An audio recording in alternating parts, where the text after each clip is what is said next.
क्या हुआ नदीम? एफआईआर दर्ज हुई? नहीं। क्या मतलब नहीं? क्यों नहीं कटवाई उसके खिलाफ एफआईआर?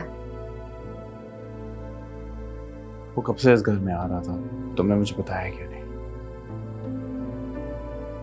क्या बताती तुम्हें मैं नदीम? तुमने भी तो मुझे अकेला छोड़ दिया था। अकेली रह गई थी मैं बिल्कुल। पापा की डेथ के बाद सोचा कि भाई सहारा बन जाएगा, लेकिन उसने भी मुझे अकेला छोड़ दिया और अपनी दुनिया बसा ली। जब औरत के महरम उसका साथ छोड़ देते हैं तो वो अक्सर गलत फैसले कर जाती है, जैसे मैंने मंसूर से शादी का की। उसने मुझे सिर्फ दुख और धोखे के सिवा कुछ भी नहीं दिया। पर अब क्या चाहता है? हाँ, मंसूर को कैसे पता चला कि हम दोनों के बीच में अनबन चल रही है? मुझे नहीं पता नदीम, मैंने उसे नहीं बताया। मैं कसम खाती हूँ तुमसे। मैं ट्रस्ट मी प्लीज। अच्छा, ओके, आई ट्रस्ट यू। मैंने सब सुन लिया था। बस दुख इस बात का है मुझे कि तुम उस मक्कार इंसान की बातों को अकेले ही सहती रही, अकेले इस तकलीफ से गुजरती रही। तुमने मुझे नहीं बताया। क्या बताती तुम भी तो नाराज थे मुझसे। सॉरी, मुझे अंदाजा नहीं था कि मेरी प्लानिंग गलत हो जाएगी और तुम अपना दुख भी मुझसे शेयर नहीं कर पाओगे। प्लानिंग? कैसी प्लानिंग? देखो शिवा, तुम्हें इग्नोर करना, तुमसे नाराज होना, ये सब एक नाटक था। और देखो, इसकी वजह से इतने दिनों से इस घर के बर्तन नहीं टूटे हैं, तुम्हें गुस्सा नहीं आया है। और सबसे बड़ी बात यह है कि तुमने अपनी मेडिकेशन छोड़ दी।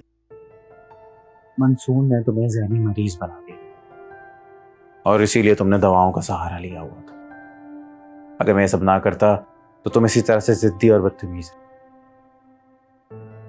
अब देखो, अगर मैं ये सब ना करता तो तुम्हारी ये जिद, तुम्हारा गुस्सा, तुम्हारी बदतमीजी कैसे खत्म होती? सही इलाज किया ना तुम्हारा? नदीम, मैंने एक बात छुपाई है तुमसे।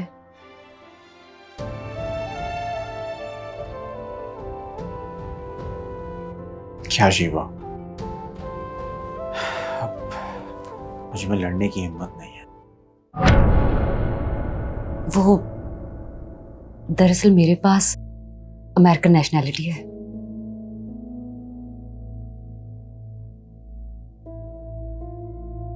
क्या? हाँ, तुम्हें इसलिए नहीं बताया कि कहीं तुम इस लालच में मुझसे शादी ना करो, लेकिन नहीं, तुम बहुत अच्छे इंसान। चलो, आपको हमारी कोई अदा तो अच्छी लगी। ऐसा करते हैं, हम अमेरिका सेटल हो जाते हैं। मेरे वहां बहुत जानने वाले हैं। जैसा तुम चाहो, क्योंकि मेरी दुनिया तो तुम ही हो। Thank you. आपने मुझे बुलाया? जी ज़ाया, हम आपसे आपके बारे में बहुत ज़रूरी बात करना चाहते हैं। प्लीज़ बैठिए।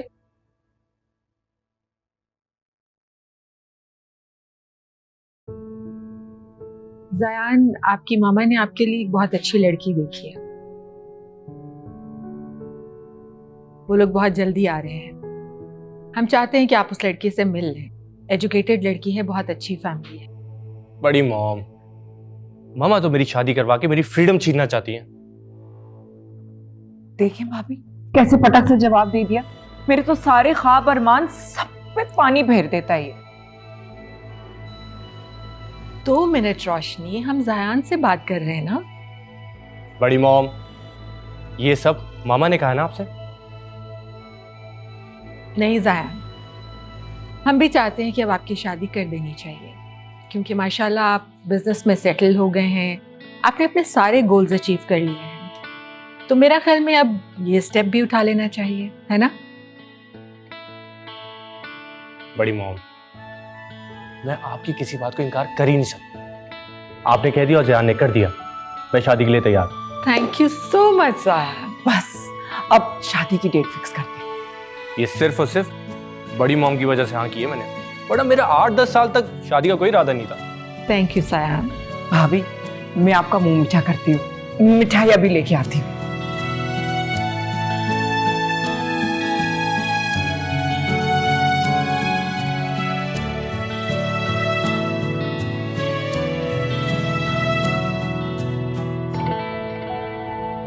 वैसे कमाल की प्लानिंग करती हैं आप अम्मा।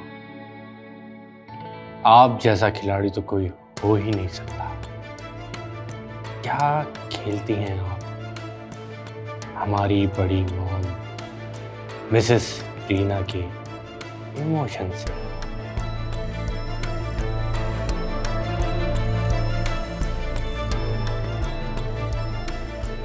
भाभी, थोड़ा सा शुगर फ्री है। Thank you. ये पहले मैं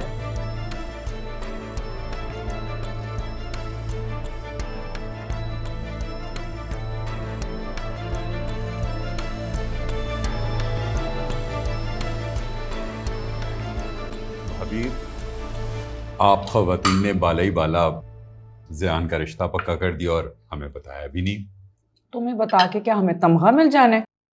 वो किचन में होते हैं ना जो फजूल बर्तन पड़े हुए, जिनका कोई काम ही नहीं होता। इसी तरीके से ना फैमिलीज में भी ऐसे होते हैं लोग जिन्हें कुछ बताने की जरूरत नहीं होती, बस फैसला सुना दिया जाता है। नहीं रोशनी, ऐसा क्यों कह रही हैं आप? सिकंदर हमारी फैमिली का एक बहुत इम्पॉर्टेंट हिस्सा है और हमेशा रहेंगे। बट सिकंदर, अभी तो सिर्फ बात शुरू हुई है ना। जब रिश्ता पक्का होगा तो ऑफ कोर्स आप हमारे हर फैसले का हिस्सा होंगे। बहुत शुक्रिया भाभी। मामा, मामा, ज़यान की दुल्हन आ रही है। जैसे कि आबान के लिए निमरा दुल्हन बन के आई है ना, इसी तरीके से ज़यान के लिए भी उसकी दुल्हन आएगी जो उसका ख्याल रखेगी। गुड गुड, बहुत मजा आएगा, है ना निम्मो? आप खाना खाएं आराम से, बातें नहीं करते खाना खाते। भाभी, can I be excuse? What happened Sikandar? आप खाना छोड़ के कहाँ जा रहे हैं? वो दरअसल आज चौदहवीं की रात है, तो बस सोचा कि क्यों ना चौदहवीं के चांद को देखकर कुछ शेर व शायरी कर ली जाए, बस इसीलिए टेरेस में जा रहा। Good dad.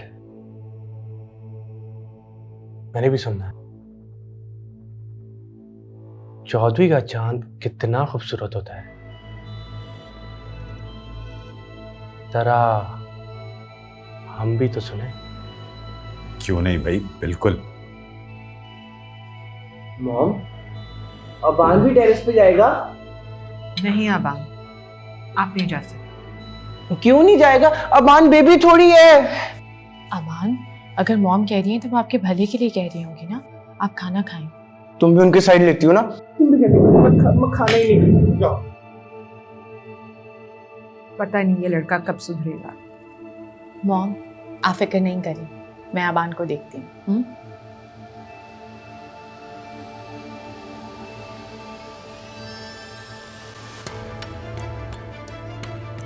भाभी, आप फिक्र नहीं करें, निमरा ना संभाल लेगी।